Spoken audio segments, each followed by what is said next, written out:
When it comes to fame and glory, Sue Warner-Cook believes a bird in the hand is worth two in the bush.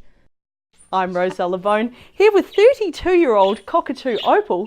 He's just one of the many avian residents at St Kilda. Hello! Hello! I've always loved birds and always had birds, and it just grew from keeping birds to breeding them and hand-raising budgies and birds for people. Cook has helped hundreds of birds and has had a passion for all things feathery since moving to New Zealand from America as a young girl.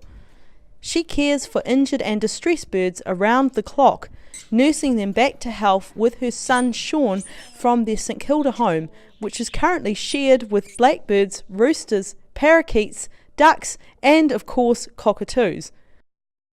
And we have to make sure to keep the food on the little tip and bit into his mouth like the mama bird.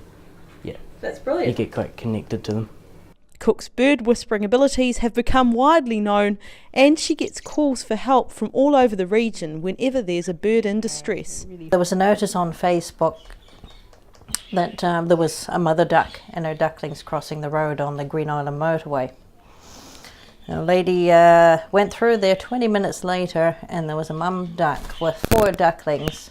3 had been hit by a car, and there was one little duckling that couldn't get up the curb. So she stopped in the middle of the motorway, she pulled over and helped this wee duck up, but the mother and her babies had taken off and she didn't know where she was, so she took her in and found me, and then I ended up with her.